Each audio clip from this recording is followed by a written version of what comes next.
I'm the only daughter of the director of Red Star Machinery Factory.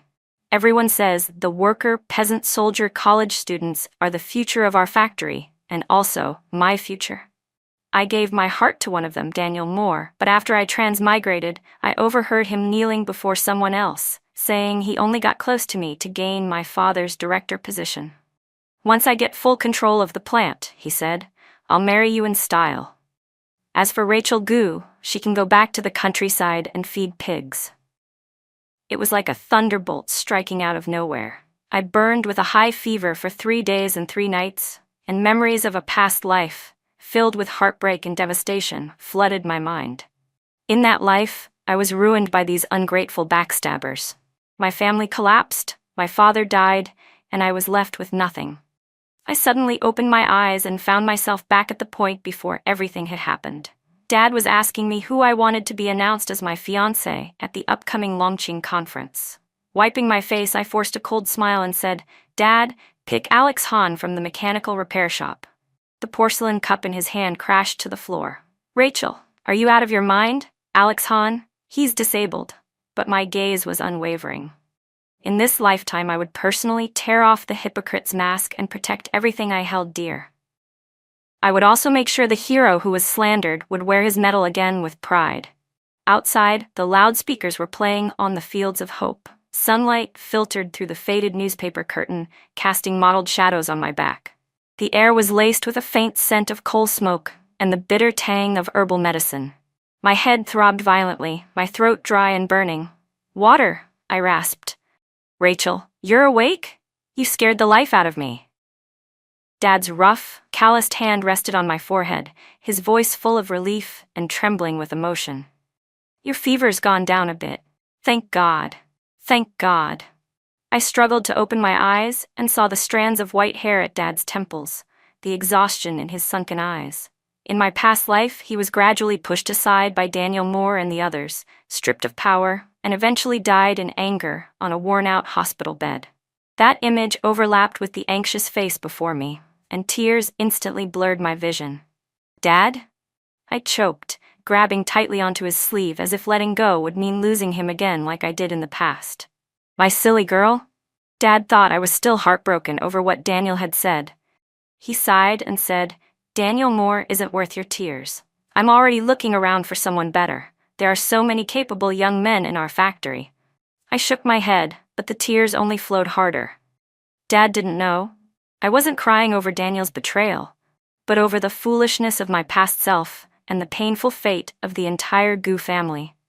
In my previous life, I poured everything into Daniel Moore. He was the only college student in the plant from the worker, peasant, soldier background.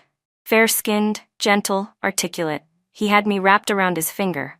I truly believed he cared for me.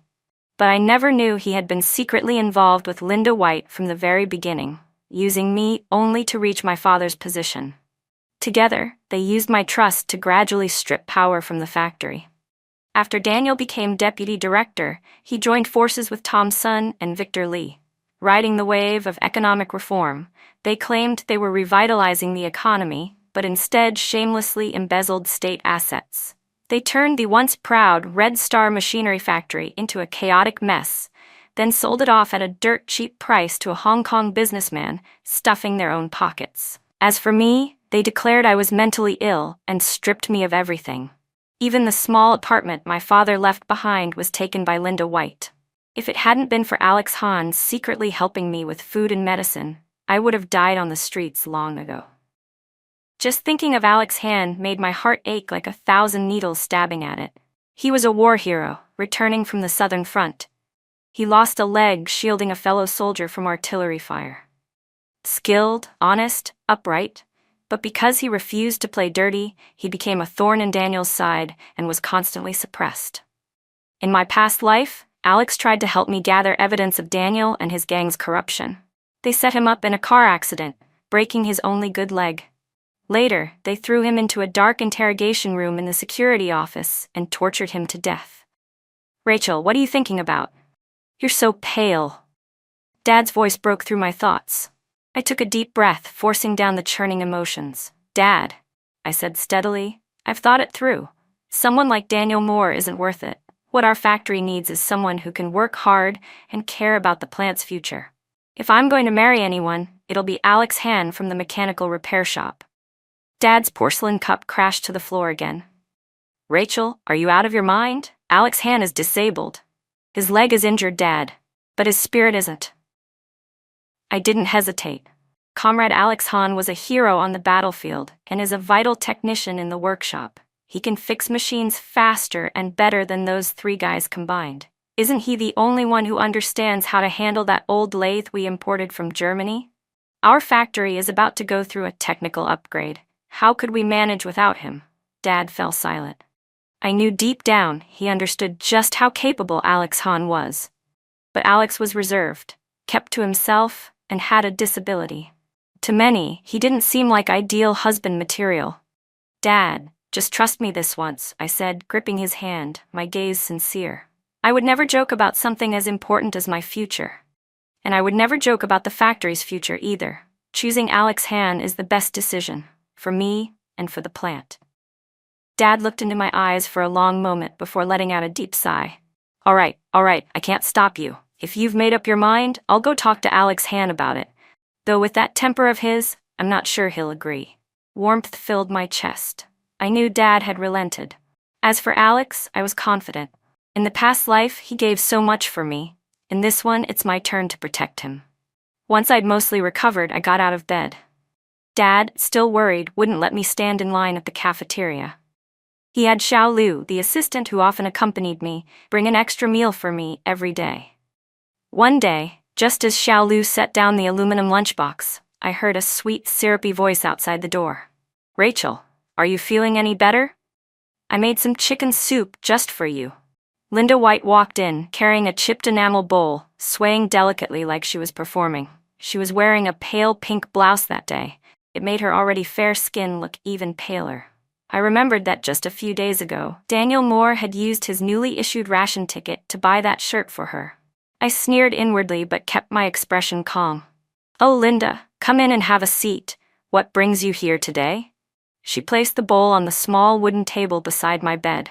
A faint, weak smell of chicken soup drifted over, thin and bland, with a few pitiful drops of oil floating on top. She smiled softly. "Rachel, don't be so formal. We live close by. Since you're sick, it's only right I came to check on you. This is an old hen my family bought through a contact in the countryside. Daniel said you've been weak lately and told me to bring you some right away." She made a point of emphasizing Daniel, clearly trying to make a statement. I glanced at the soup bowl and replied coolly, "That's very thoughtful. But I just took my medicine, and the doctor said I shouldn't eat anything greasy for now. You should take the soup back and enjoy it yourself. It'd be a shame to waste it." The smile on Linda's face froze for a moment, but she quickly recovered. "You're right, I didn't think it through. I'll just leave the soup here then. You can drink it when you're feeling better." As she spoke, her eyes darted around my room, finally landing on a bottle of malted milk powder on my nightstand. Dad had asked an old war buddy from the state supply office to get it especially for me.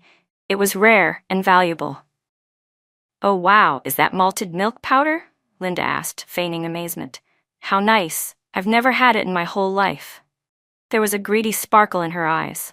Before I could say anything, Daniel Moore's voice called out from outside. "Rachel, I came to check on you." As soon as he walked in and saw Linda, a flicker of panic crossed his face, but it was quickly replaced with feigned concern. "Rachel, are you feeling any better? Linda came to see you out of kindness. Don't hold it against her."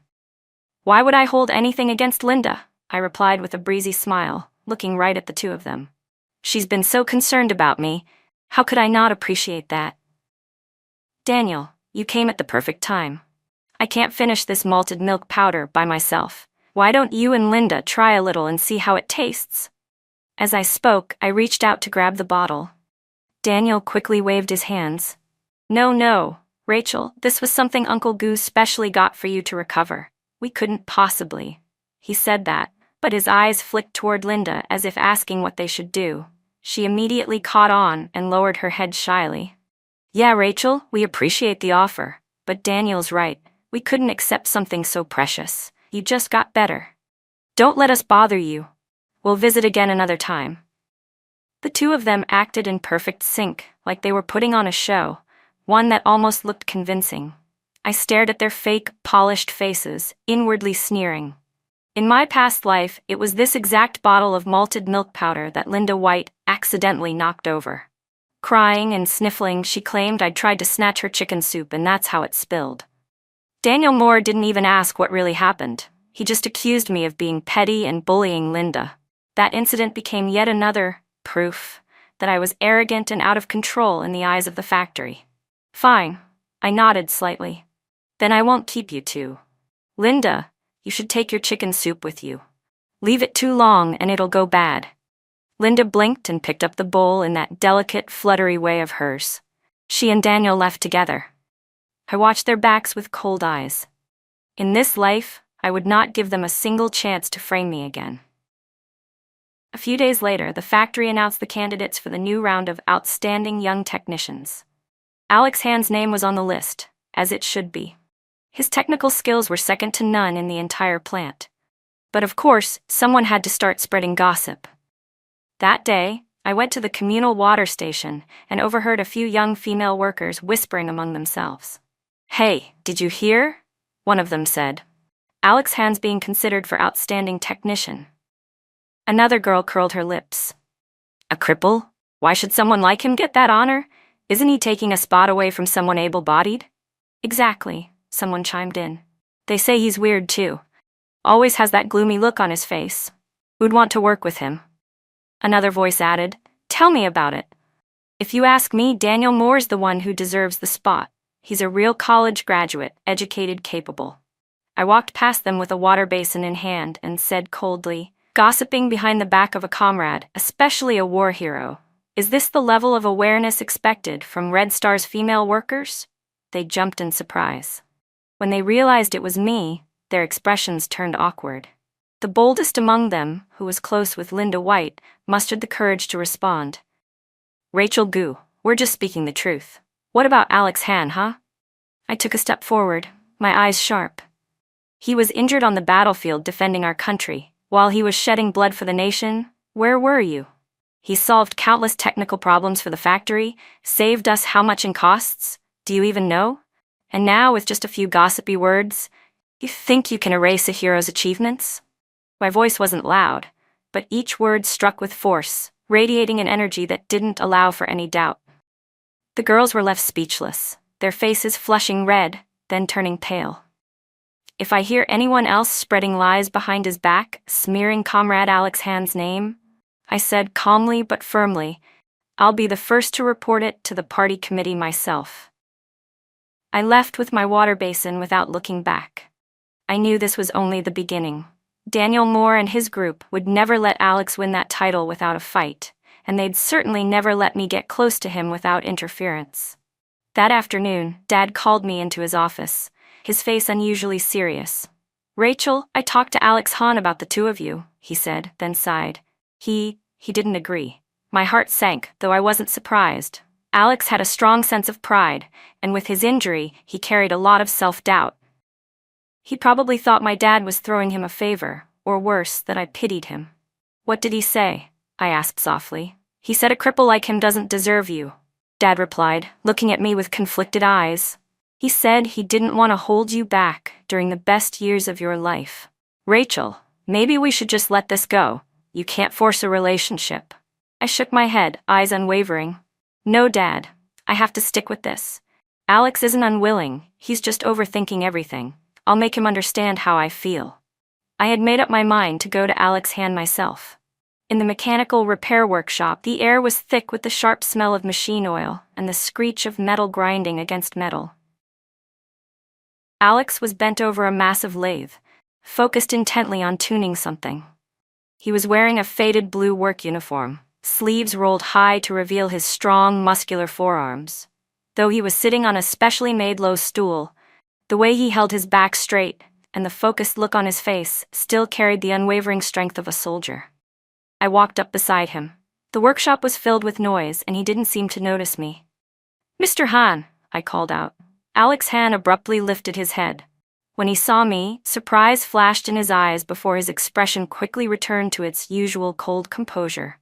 He set down the wrench in his hand and wiped his fingers with an oil-stained cloth. "Comrade Gu, can I help you with something?" he asked, his voice low and hoarse, distant. "My dad probably already talked to you," I said directly. His brow twitched ever so slightly and his eyes turned colder. "Comrade Gu, I believe I've already made myself clear. I'm not good enough for you. Whether you're good enough isn't for you to decide. It's not up to my dad either. It's up to me," I said, meeting his eyes without flinching. "Alex Han, I chose you not out of pity, and definitely not as some kind of charity. I chose you because you are who you are. Because you're a hero on the battlefield, a technical expert in the workshop. Because I believe only you can stand beside me and help rebuild Red Star Factory." His body trembled slightly, barely noticeable. He pressed his lips into a tight line, staring at me with eyes full of conflicting emotions, shock, doubt, and a pain I couldn't yet decipher. "Comrade Gu, don't joke with me like that," he said, turning his head away. His voice was even raspier now. "I'm a cripple. I can't give you happiness. Happiness isn't something someone gives you, it's something you fight for." I stepped closer, almost face to face with him. "Alex Han, look me in the eyes and tell me, if it weren't for your leg, if it weren't for the rumors, would you dare accept me?" His breathing quickened, beads of sweat forming on his forehead. His fists clenched tightly, knuckles turning white from the strain. The clamor of the workshop seemed to vanish in that moment. I could hear nothing but the sound of our hearts pounding, fast and uneven. After a long pause, he finally spoke, voice rough and broken. "Comrade Gu, you deserve someone better. I only want what I believe is best." I stared at him stubbornly. "Alex Han, I'm giving you 3 days. If you still give me the same answer after that, then I'll take it as you not having the courage." Without waiting for his reply, I turned and walked away from the workshop with long strides. I knew my words had shaken him, but I had to push him. He needed to confront what was in his heart. And so did I. At the same time, the factory's annual recruitment for returning urban youth was about to begin. For the children of former educated youth, those who had once answered the nation's call and were now struggling in the countryside, this was their last hope to change their fate. The number of slots was limited, and competition was fierce. Linda White was one of them. Her father, Old White, worked as a driver for the factory, but her mother had a rural registration. Linda herself was the child of an educated youth and had managed, through connections, to land a temporary job at the factory's guest house. She'd been desperately hoping to get officially hired and start receiving state rations. In my past life, this exact recruitment quota became another tool for her to frame me. She spread the rumor that I used my status as the factory director's daughter to steal the slot that rightfully belonged to her. She nearly lost her chance to return to the city because of it. Daniel Moore and the others fanned the flames, stirring trouble during the staff representatives' assembly, publicly cornering my dad and nearly forcing him to step down in humiliation. This time, I wouldn't let her get away with it. As soon as the recruitment announcement was posted, Linda sprang into action. Gone was her usual, aloof demeanor. She started flattering every factory manager involved in hiring, bringing cigarettes and liquor, bowing and scraping. She even tried multiple times to go through my dad for special treatment. Naturally, he rejected her firmly. When it came to principles, my father never compromised. One day, Mr. Liu from the factory's labor union came to find me, smiling broadly. "Rachel," he said, "this year's returnee recruitment, your dad specifically instructed that children of technical workers should be given priority consideration. And those who performed exceptionally well in the countryside," Chairman Liu added, "they should be considered too. You're not only the secretary of the Youth League Committee, Rachel, but also the daughter of the factory director. You must help us keep things in check. Don't let opportunists slip through."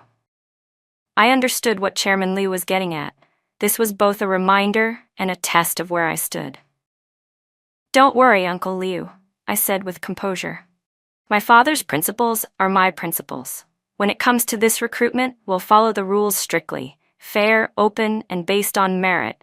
We won't let anyone who truly deserves a spot and meets the criteria be left out or disappointed." Chairman Liu nodded in satisfaction. "Good. With your word, I feel at ease. Oh, by the way," he added with a grin, changing the subject, I've heard something about you and Alex Hahn from the repair workshop. I felt a warm flush rise to my cheeks but answered calmly, yes, Uncle Lou. Alex and I are in a relationship, freely chosen. I believe the organization is aware as well. Ha ha, of course we know. Chairman Lou chuckled heartily. Alex Hahn is a good man, bit stubborn sure, but a solid comrade. You choosing him is a blessing for him and for the whole factory. You two working together, I'm sure you'll make great contributions. After seeing Chairman Liu off, I didn't feel nearly as light-hearted as I pretended to. I knew Linda White wouldn't give up so easily. And sure enough, it didn't take long before gossip started spreading through the factory. Did you hear? Rachel Gu is deliberately blocking Linda White's recruitment slot, just to protect her own image. Right? Poor Linda. Her parents are counting on her to get that permanent job, at least to secure a stable income. And Rachel, born with a silver spoon, what does she care if someone else suffers? I even heard Rachel only did it because she wants Alex Hahn to take Linda's place. What a pair. Just disgusting. Every word of that slander made its way to me. I was trembling with rage, but I couldn't go around explaining to everyone one by one. I knew exactly who was behind it. Linda and Daniel Moore, stirring the pot as always. That afternoon, while I was sorting files in the Youth League committee office, Linda suddenly burst in, crying uncontrollably. With a loud thud, she dropped to her knees in front of me.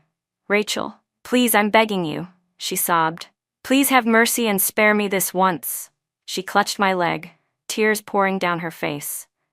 I know I was wrong. I know I offended you in the past, but I truly regret it now. Please don't block my recruitment quota. My parents are old and in poor health. Our family is depending on the little money I can earn. If you really can't stand me, then I'll kneel before you. With that, she actually started slamming her forehead against the floor. Bang, bang, bang, until her skin turned red. I was stunned by how sudden and dramatic she was. I moved to help her up, but just then, the office door was flung open from the outside. Daniel Moore, Tom Sun, and Victor Lee stood there with grim expressions. A crowd of nosy workers gathered behind them. Rachel Gu, do you even have a conscience? Daniel pointed at me and shouted. Linda is like your little sister. She grew up under your nose. She just wants to return to the city and live a stable life. Was it really necessary to force her to her knees before you were satisfied? That's right, Tom Sun chimed in angrily. So what? Your dad's the director? That means you get to do whatever you want? You think the rest of us don't matter? Victor Lee took it a step further. Rachel Gu, I really misjudged you. Who knew you'd turn out to be so cruel and heartless? The three of them, one after another, laid accusation after accusation on me. Bullying, abusing power, being vicious. They painted me as the villain in front of the crowd. The workers outside murmured among themselves, pointing fingers, whispering things I couldn't quite hear. But I could feel the judgment in their eyes. I stood there, trembling with anger. It was clear this whole scene had been carefully orchestrated from the start. I began, about to defend myself. But before I could say anything, Linda suddenly stood up from the floor and grabbed Daniel's arm. Bookmar back. Daniel, don't blame Rachel, she said through tears. It's all my fault. It's my own fault, Linda said, tears streaming down her cheeks. I was the one being unrealistic. Rachel only did what's best for the factory. I don't blame her. Her pitiful act, humble, tearful, playing the victim, only stirred up even more protective outrage in Daniel Moore and the others, as well as sympathy from the onlookers. Linda, you're just too kind, Daniel said with pity in his voice. Then he turned to me, his eyes ice cold. Rachel Gu, don't think we're gonna let this go. We're bringing this up with the factory leadership. You'll answer for your abuse of power and mistreatment of your fellow comrades. With that, he pulled Linda to her feet and left with Tom Sun and Victor Lee, their backs straight, faces full of righteous indignation. The workers watching looked at me with judgment in their eyes. Pitying glances cast Linda's way as she sobbed in Daniel's arms. I stood there frozen, my vision dark with fury. I knew exactly what they were planning next. They were going to make a scene at the upcoming Workers' Representative Conference. And sure enough, just days later, the conference was held as scheduled. Midway through the meeting, Daniel Moore suddenly stood up, his voice full of righteous indignation. Leaders, comrades, he began. I want to bring up a serious issue. Some children of our factory's leaders are abusing their positions to oppress ordinary workers. This undermines our unity and the environment of fair competition. I'm specifically referring to Comrade Rachel Gu, daughter of our factory director. The room erupted. My father, George Gu, went pale instantly. But Daniel acted like he hadn't noticed and continued with passionate fury. Everyone knows Linda White. Her father, Old White, has been a loyal factory driver his whole life. Her mother's bedridden year-round. Linda herself has been working hard as a temporary worker in the guest house, never complaining, always diligent. She's been hoping this recruitment opportunity would give her a stable job and help her family survive. But Comrade Rachel Gu, due to personal grudges, has blocked her eligibility without reason, even forcing Linda to kneel and beg. Such behavior is despicable.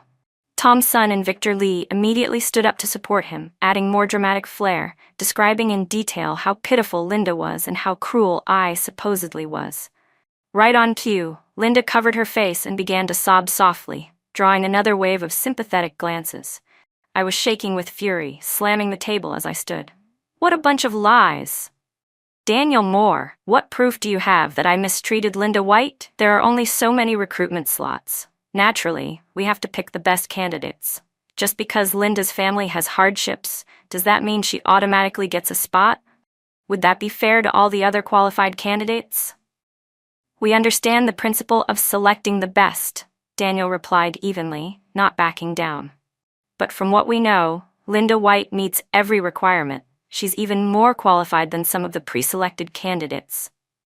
The only reason Rachel is blocking her is because of personal bias. What bias? I snapped, standing tall, glaring at him. What so-called bias are you talking about? You know exactly what I mean, Daniel sneered. You're in love with Alex Han from the repair workshop, aren't you? You want to give the spot to him instead. And what right does Alex Han, a cripple, have to compete with Linda for that position? Daniel Moore, shut your mouth, I shouted, my voice cutting through the noise of the hall. Comrade Alex Han is a war hero and a key technician in our factory. He's contributed more than the three of you combined. Who do you think you are to slander him? Slander? Daniel scoffed. Everyone here knows his situation. A man who can't even take care of himself wants to be a full-time factory worker? What a joke. The room broke into whispers, delegates murmuring and turning to look at both me and Alex with odd, questioning gazes. Alex, who was sitting quietly in a corner as one of the technical representatives, remained silent, his face pale. His lips were tightly pressed together, fists clenched so hard his knuckles turned white. But I could feel the anger radiating from him. He was holding back. For now, I knew this was all part of a meticulously planned scheme. Their goal wasn't just to discredit me. They wanted to drag Alex down with me and force my father into a corner. Just then, a clear and powerful voice cut through the rising commotion.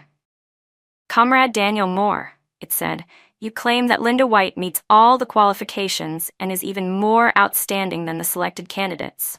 May I ask, what's your basis for that claim? It was Chairman Liu from the Factory Labor Union. He stood up, his gaze sharp as a blade as he locked eyes with Daniel. Daniel Moore clearly hadn't expected Chairman Liu to turn on him so suddenly. He froze for a second before forcing himself to stay composed. Chairman Liu, this is based on our investigation. From what we've learned, Linda White received numerous commendations during her time at the guest house. She's progressive and hardworking. Is that so? Chairman Liu cut him off sharply. He reached into his leather briefcase and pulled out a thick stack of papers. I have here the official performance records of Comrade Linda White during her time at the guest house.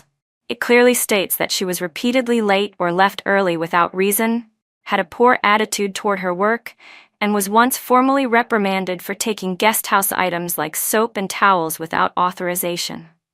He paused, then looked directly at Daniel. Tell me, Comrade Moore, is that what you call hardworking and dedicated? Daniel's face turned the color of raw liver. His mouth opened, but no sound came out. Linda's face went deathly pale, and she swayed on her feet like she might faint. Chairman Liu didn't even glance at them. He continued, voice steady and resolute. As for Comrade Alex Han, yes, he has a physical disability. But he is a retired soldier and an officially recognized war hero who receives benefits from the state. More importantly, he is one of the most technically skilled personnel in our factory. He's overcome numerous challenges, solved major technical problems, and brought significant economic value to our operations. He raised his voice. He fully qualifies for priority consideration in this recruitment round. I advise certain individuals not to defame a hero for personal gain or distort the truth to mislead others. Chairman Liu's words struck like a slap across the faces of Daniel and his supporters. The atmosphere in the room changed instantly. People began to look at Daniel Moore and Linda White with visible contempt and disapproval. My father, George Gu, who had been sitting stiffly throughout the ordeal, finally relaxed, his expression softening. He gave Chairman Liu a look of deep appreciation, then turned his stern gaze to the entire room. "Comrades," he said firmly, "Red Star Factory is built on principles and integrity. We will never allow anyone to twist facts or maliciously smear others. Those who seek to divide and undermine the unity of this plant will be dealt with seriously." Daniel Moore and Linda White were utterly defeated. They bowed their heads like whipped dogs, humiliated and silent. I knew I had won this round, but I also knew they wouldn't give up so easily. Soon after, the factory's anniversary celebration arrived. This year's event was more grand than ever, thanks to the recent breakthrough in a critical technical challenge: the successful development of a new precision bearing, capable of replacing expensive imported ones. This innovation would save the country a significant amount in foreign exchange. And the man who had led the project from start to finish was none other than Alex Hahn. During the anniversary assembly, Alex was honored by factory leadership for his contributions. As he stepped up to the podium, steadily and with purpose, dragging his injured leg behind him, the audience erupted in thunderous applause. Many veteran workers were so moved they had tears in their eyes. I sat below the stage, watching Alex's upright figure, my heart bursting with pride. This was the recognition he had always deserved. My father, Director Gu, personally pinned a bright red flower to Alex's chest and then made an even more important announcement. "Comrades, after thorough discussion by the party committee, we've decided to appoint Comrade Alex Hahn as the chief engineer of Red Star Machinery Factory. He will take full responsibility for our technological development and innovation." The entire hall was stunned for a moment. Then the applause surged again like a wave. This appointment wasn't just the ultimate recognition of Alex's ability, it was also the sharpest rebuttal to Daniel Moore and his clique. Daniel, sitting among the attendees, looked like he had just swallowed poison. His face was so dark it could drip ink. He had assumed that with his college credentials, the chief engineer title was as good as his. Never in his wildest dreams did he expect to be beaten out by someone he called a cripple. That evening, the anniversary banquet was held in the factory's main dining hall. The workers were in high spirits, drinking and laughing, celebrating openly. As two of the night's main figures, Alex and I naturally became the center of attention. Toasts came from every direction. Alex, not much of a drinker and never very talkative, quickly turned red after just a few shots of Red Star Ergo 2. Worried about his health, I began stepping in to shield him from the heavier rounds of drinking. "To Chief Hahn and Miss Rachel," said a workshop supervisor with a greasy face, raising his glass. "The future of our factory's technology is in your hands." I smiled politely, lifting my own glass. "Thank you, Supervisor Wong. We'll still need your guidance in the future." Just then, Linda White glided into the room, balancing a tray in her hands. She had clearly put extra effort into her appearance that night, wearing a brand new floral dress, her face carefully powdered with snowflake cream. But no matter how much she dressed up, she couldn't hide the resentment burning in her eyes. "Chief Hahn, Rachel," Linda said in her syrupy voice, "this toast is from all the girls at the guest house." She placed 2 full glasses of liquor in front of us, her tones sweet to the point of being sickening. Alarm bells immediately went off in my head. I knew Linda White wasn't the kind of person who offered a toast out of genuine goodwill. Alex Hahn, unaware of anything wrong, reached for the glass. "Wait." I quickly pressed his hand down and gave him a subtle look. Then I picked up the glass Linda had placed in front of him, smiling as I turned to her. "Linda, that's so thoughtful of you.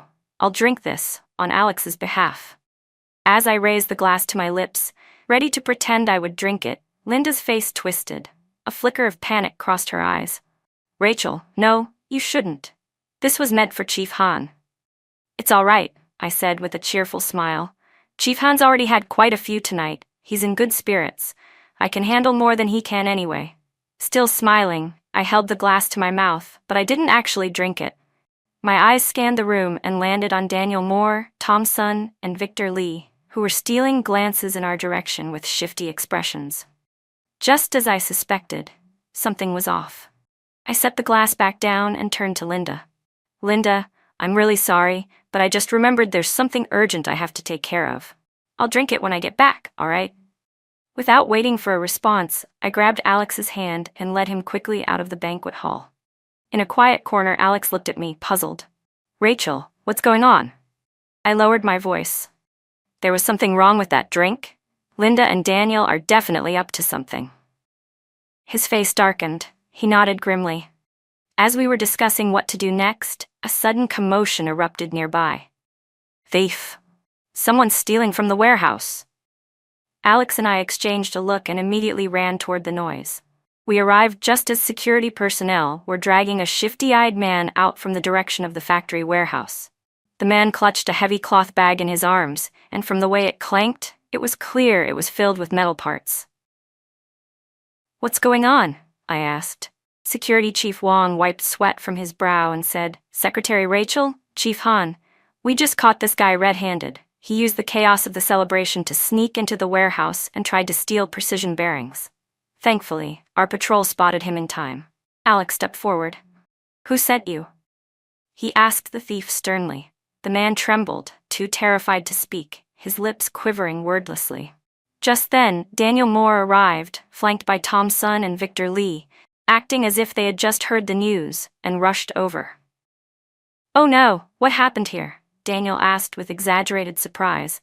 How could something like this happen on our factory's anniversary? Then, as if just noticing something, he pointed at the bag the thief was holding and said loudly, Aren't those the new precision bearings we've been testing? The ones meant for the national project? This could jeopardize the factory's future. His tone shifted instantly, and his eyes locked onto Alex. Chief Han, you were the one in charge of those bearings, weren't you? Such a serious breach. Don't you think the workers deserve an explanation? Tom and Victor jumped in right on cue. That's right, Alex. As chief engineer, you were responsible for safeguarding that batch, and now look what's happened. How can you still be trusted in this role? I bet this wasn't just a random theft, Victor sneered. It's probably an inside job. He must have helped the thief. They were perfectly coordinated, as if rehearsed. It was obvious. They were using this incident to frame Alex, smear his reputation, and shake his position in the factory. Around us, the workers began whispering, casting suspicious glances toward Alex. Doubt spread like wildfire. Alex's face was ashen, his body trembling with fury, but he wasn't good with words and didn't know how to defend himself.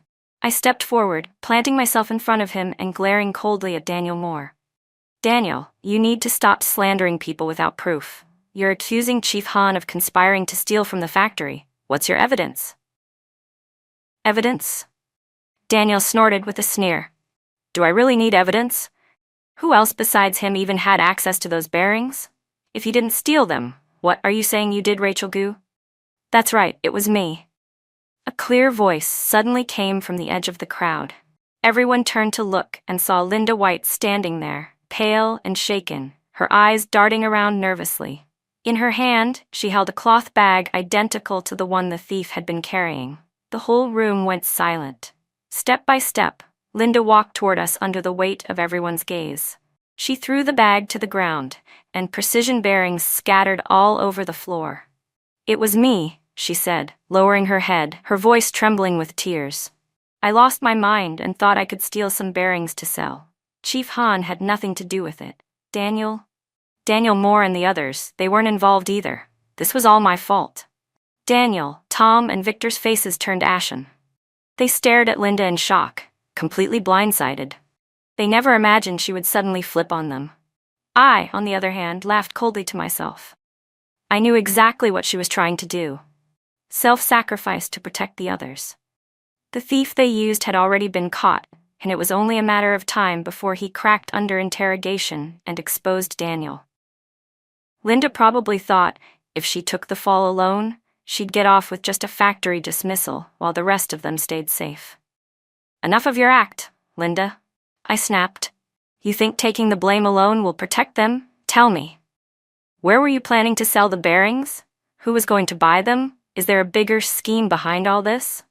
Linda couldn't answer. She stood there, frozen, her face even more bloodless than before. Just then, my father, George Gu, arrived with several officers from the factory's security department. "What's going on here? What's with all the commotion?" he demanded sternly. Chief Wang stepped up and quickly explained the situation. My father's expression darkened as he listened. When Chief Wang finished, my dad swept his gaze sharply across Daniel Moore, Tom Sun, Victor Lee, and Linda White. "Wonderful," he said through clenched teeth, shaking with fury. "Absolutely wonderful. This is what Red Star Factory has raised? College graduates and young cotters conspiring with outsiders to steal state property? Have you forgotten what this factory has done for you? Forgotten the trust of thousands of workers?"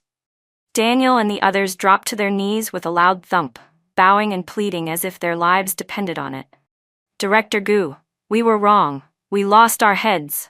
Please, give us one more chance." "It was Linda," Daniel cried out. "She seduced us, tricked us. We were manipulated. Even now, they were trying to shift the blame to one another. Shameless." My father ignored their weeping and turned to the security team. "Take all 4 of them, and the thief, back to the security office. Interrogate them thoroughly. I want to know exactly who else was involved and how deep this rabbit hole goes." The officers stepped forward and dragged the 5 of them away. Just like that, the entire scheme unraveled before they could destroy us. And I knew, without question, it was all thanks to Alex Han. If not for everything he endured in our past life, gathering evidence, secretly supporting me, I wouldn't even be here now. I turned to look at him, my eyes full of gratitude and admiration. Alex looked back at me, his gaze complicated. "Rachel, thank you," he said quietly. "No," I shook my head. "I'm the one who should be thanking you. Without you, I wouldn't have made it this far." He cut me off gently. "No need for thanks between us." He didn't fully understand what I meant, but the resolve in his eyes was clear. "From now on, I'll protect you." His voice wasn't loud, but it carried a strength that settled deep into my chest. In that moment, my heart was his, completely and irrevocably. The investigation into Daniel Moore, Tom Sun, Victor Lee, and Linda White concluded swiftly. It turned out they had long been working with black market dealers outside the factory. Using their positions, they sold off old scrap metal and spare parts for personal profit. During the factory anniversary, they became bold enough to try stealing the newly developed precision bearings, intending to sell them to a small private firm in the South for a huge payday. With both physical evidence and witness testimony against them, there was no way they could deny it. After reviewing the findings, the party committee voted unanimously to expel Daniel Moore, Tom Sun, Victor Lee, and Linda White from the factory. They were also handed over to the Public Security Bureau for prosecution. What awaited them now was the full weight of the law. The news rocked the entire factory. Workers cheered, clapping in celebration, denouncing the disgraceful acts of these traitorous parasites. Alex Han and I, on the other hand, became heroes in everyone's eyes. People praised us for standing up to power and exposing this massive conspiracy, saving the factory from serious losses. Soon after, our wedding was officially set in motion. My father, George Gu, personally arranged a simple but heartfelt ceremony for us in the factory's main auditorium. There were no luxury cars, no extravagant dowries, just the most sincere blessings from every worker in the plant. On the wedding day, I wore a brand new crimson dress with a delicate floral pattern, and on my chest was a brooch Alex had made for me himself, polished from an eggshell. My heart was overflowing with happiness and love. Alex wore a crisp navy blue Zhongshan suit, a large red flower pinned proudly to his chest. Though he still walked with difficulty, dragging that leg behind him, to me he was the most handsome, tallest, and strongest man in the world. We exchanged wedding rings in front of the entire factory staff. After the wedding, we moved into a small 2-bedroom apartment assigned to us by the factory. The space was modest, but we made it warm and cozy. Alex threw himself fully into the factory's technical innovation work. Day and night, he led the engineering team through challenge after challenge, pushing the boundaries of industrial technology. Under his leadership, Red Star Machinery Factory experienced a complete transformation. Product quality skyrocketed, profits soared, and workers' wages and benefits rose steadily. I continued serving as secretary of the Youth League Committee while also helping Alex manage administrative work. I became his most capable and trusted partner, both at home and in the factory. We complemented each other perfectly, husband and wife working side by side, becoming the model couple everyone in the plant admired and envied. Years later, with my encouragement and support, Alex underwent advanced treatment at a top hospital in the provincial capital. His leg injury improved significantly. Though not fully healed, he could walk like a normal person again. We were also blessed with a pair of beautiful twins, a boy and a girl. Our son was calm and steady like Alex, and our daughter was lively and cheerful, just like me. The four of us made a joyful, harmonious family. As for Daniel Moore, Tom's son, Victor Lee, and Linda White, they were each sentenced to 10 to 15 years in prison for theft and embezzlement. By the time they were released, the world had moved on without them. Cast out by society, they struggled at the very bottom, living harsh, unstable lives with no future in sight. Sometimes, memories of my past life still drift through my mind. Those painful, bitter fragments are like sharpened blades, constantly reminding me to cherish the happiness I hold now, and to be grateful for the second chance I've been given. Because I understand, my rebirth wasn't just for revenge, it was for protection. To protect my family, to protect the man I love, to protect the career we built together. As the sun set, Alex and I stood side by side at the gates of Red Star Machinery Factory, watching the lively bustle of the plant, the sparks flying from machines, and the bright smiles on every worker's face. My heart was filled with emotion and hope. I knew our story was far from over. In the tides of China's great reform and opening, we would continue forward together, shoulder to shoulder, braving the waves, for this land we loved, for the cause we built together, for an even brighter tomorrow.